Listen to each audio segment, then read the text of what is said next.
ایک دور تھا جب ایک دور افتادہ وادی میں ایک چھوٹا سا مگر پررونق سلطنت آباد تھی۔ یہاں کے بادشاہ کا نام تھا جمشید خان، جو اپنی نرم دلی اور انصاف پسندی کے باعث رایا میں بے حد مقبول ہے تھا۔ لیکن بادشاہ کو ایک پریشانی کھائی جا رہی تھی۔ اسے اپنی سلطنت کے لیے ایسا وزیر درکار تھا جو نہ صرف چالاک ہو بلکہ وفادار، ذہین اور ہر قسم کے حالات میں بہترین تدبیر کرنے والا ہو۔ کئی سال گزر گئے، بادشاہ نے کئی وزراء آزمائے مگر کوئی بھی اس کی امیدوں پر پورا نہ اتر سکا۔ کچھ وزراء خوشامد میں ماہر تھے، کچھ دولت کے لالچی اور کچھ مشکل وقت میں حواس باختہ ہو جاتے۔ بادشاہ کی پریشانی بڑھتی جا رہی تھی کیونکہ دشمن سلطنتوں کی سازشیں بڑھنے لگی تھیں اور ہر وقت نیا چیلنج درپیش ہوتا۔ ایک دن دربار میں ایک نوجوان حاضر ہوا، لباس سادہ، چہرہ پرسکون اور آنکھوں میں ایک عجیب سی روشنی۔ اس نے بادشاہ سے کہا، عالی جا، اگر آپ اجازت دیں تو میں اپنی عقل و تدبیر کا امتحان دینے کو تیار ہوں۔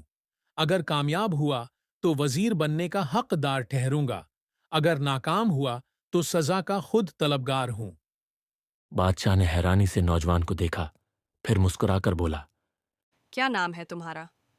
نوجوان نے سر جھکا کر جواب دیا، نام غلام علی ہے، مگر میری پہچان میری عقل ہوگی۔ بادشاہ نے دربار کے بزرگ مشیر سے کہا، اس نوجوان کا امتحان لو، اگر یہ واقعی قابل ہوا تو ہمیں ہمارا مطلوبہ وزیر مل جائے گا۔ پہلا امتحان اگلے ہی دن رکھا گیا۔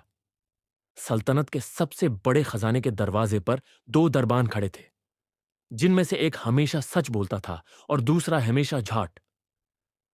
غلام علی کو حکم دیا گیا کہ بغیر دروازہ کھلوائے صرف ایک سوال سے معلوم کرے کہ خزانے کی اصل چابی کس دربان کے پاس ہے۔ غلام علی نے دونوں دربانوں کو دیکھا، پھر ایک سے پوچھا، اگر میں دوسرے دربان سے پوچھوں کہ اصل چابی کس کے پاس ہے تو وہ کیا جواب دے گا؟ دربان نے جواب دیا، وہ کہے گا کہ چابی میرے پاس ہے۔ غلام علی نے مسکرا کر کہا، تو پھر چابی دوسرے کے پاس ہے۔ اور درست ثابت ہوا۔ بادشاہ حیران رہ گیا۔ اس نے نوجوان کے ذہن کی داد دی۔ دوسرا امتحان اس سے بھی کٹھن تھا۔ بادشاہ نے غلام علی کو ایک خالی بوری دی اور حکم دیا کہ اسے آوازوں سے بھر کر لایا جائے۔ درباری ہنسنے لگے، کچھ نے اسے دیوانہ سمجھا، مگر غلام علی پرسکون رہا۔ وہ بوری لے کر شہر کی گلیوں میں گیا، بچوں کو جمع کیا، انہیں کہا کہ وہ باری باری ہنسیں، چیخیں، تالیاں بجائیں، نعرے لگائیں۔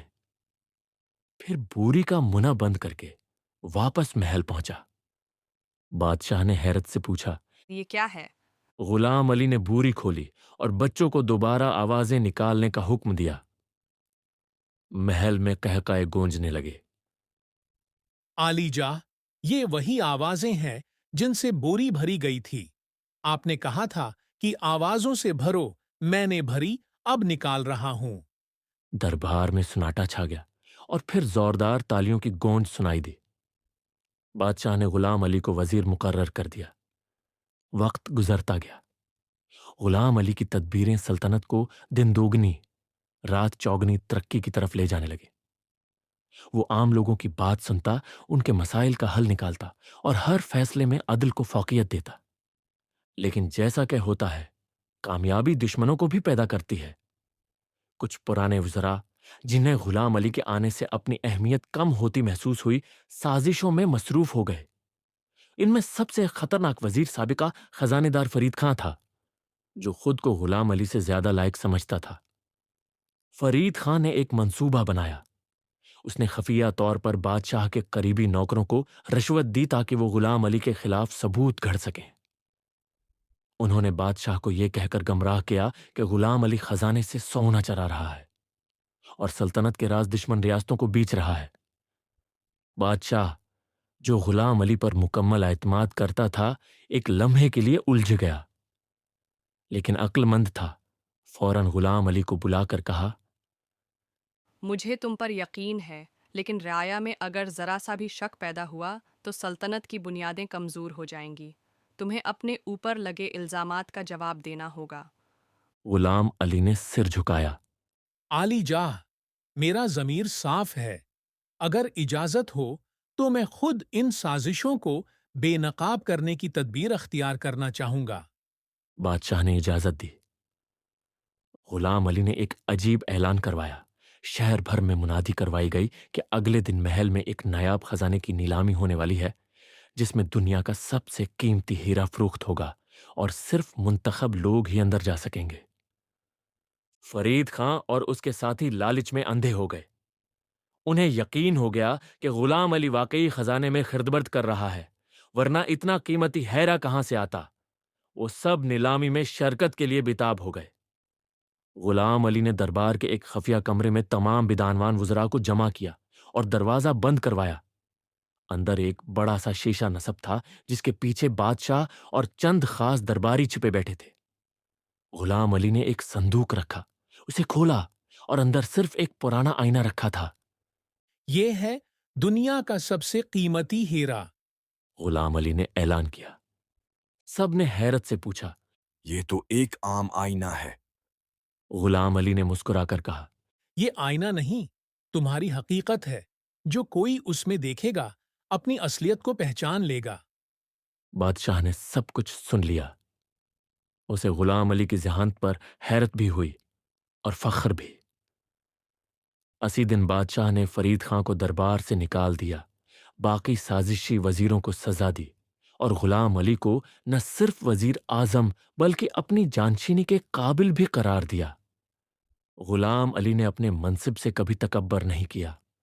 وہ ویسے ہی سادہ لباس پہنتا، عام لوگوں کے بیچ رہتا اور جب بھی کوئی فیصلہ کرتا ہمیشہ اس میں رعایا کی بھلائی کو ترجیح دیتا۔ ایک دن جب بادشاہ کی طبیعت سخت خراب ہو گئی تو اس نے غلام علی کو بلایا، ہاتھ پکڑا اور کہا، میرے بیٹے، میں تمہیں اپنا وارث بناتا ہوں کیونکہ تم نے ثابت کر دیا کہ ایک چالاک وزیر اگر سچا اور مخلص ہو تو پوری سلطنت کو اندھیروں سے نکال کر روشنی میں لا سکتا ہے۔ یوں غلام علی وزیر سے بادشاہ بن گیا، لیکن اس کی حکمت اور تدبیر ویسی ہی رہی جیسے ایک خدمت گزار کی۔ اس کی شہرت دور دور تک پھیل گئی۔ دوسرے بادشاہ اس سے مشورے لیتے اور اس کا نام تاریخ میں سنہری حروف سے لکھا گیا۔ اس نے اپنی رعایا کو نہ صرف انصاف دیا بلکہ علم، اخلاق اور ترقی کا وہ راستہ دکھایا جس پر چل کر کئی نسلیں روشنی کی طرف گامزن ہوئیں۔ اور یوں چالاک وزیر کی تدبیر نہ صرف اس کی ذات کو بلندیوں پر لے گئی بلکہ ایک پوری سلطنت کو نئی زندگی عطا کر گئی۔